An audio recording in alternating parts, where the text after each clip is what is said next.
Hi, I finished another from the Carnegie long list, and it's this one, Digging for Victory by Cathy Faulkner. Now this is a verse novel, and if you've followed my channel for a while, you know that I have got this real thing about verse novels. I adore them. I just love the conciseness of the language and the creativity when it comes to the structure, the way they shape. This one takes place in World War II, and 12-year-old Bonnie is desperate to be a hero. Her brother Ralph has gone off to fly Spitfires, a hero pilot, and she wants to be a hero too, but she's just in her small village. Her parents, they get Mr. Fisher billeted to them, the strange Mr. Fisher, silent, quiet, and Bonnie has conflicting feelings about him. She doesn't know what he does. There's also, why are you here when my brother's fighting? All that sort of thing.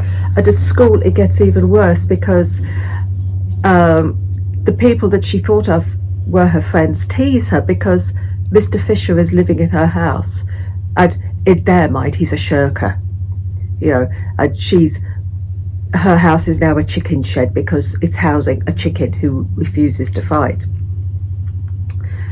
And so her feelings about him are very, very negative.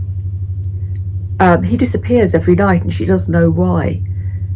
He's still asleep when she goes to school in the mornings because he's been out all night and his shoes are all muddy, and she just doesn't know what he's doing. Her mother gets her to look after the vegetable patch. She teaches her about planting, and she's left to dig the soil. I mean, there you've got, can you see that? A shovel. This is why I like verse poems, because he does things like this.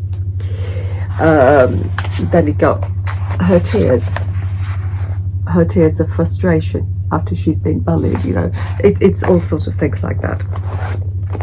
Anyway, gradually Mr. Fisher starts talking to her, she starts talking to Mr. Fisher, and he teaches her about electricity and physics, but she's still determined to find out where he's going at night, so she sets about following him, and her curiosity pays off with very surprising results, and she learns that being a hero isn't about how many medals you get at all.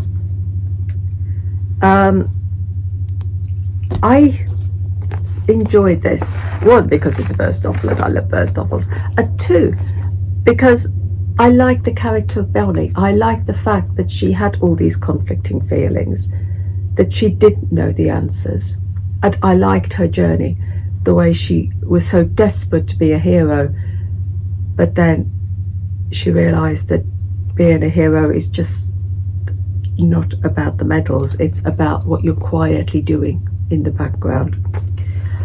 I think I was aware of it, I must have been aware of it because I'm of that age, about the misdirection that went on in World War II as well. I wasn't, it's something that is probably in the back of my mind, but it never registered, and that brought it all to the beginning.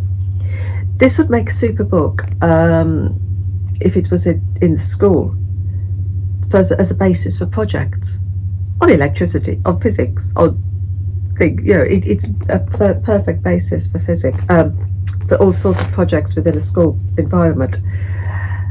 But for a youngster reading it on their own, I think it's the importance of showing you that quiet heroes are just as important as those with the medals. Those that just get on quietly without seeking glory have just as much of a part to play as the people with all the medals on their chests. I thought it was a lovely read. So that's another one from the Yoto Carnegie long list. So happy reading. Take care.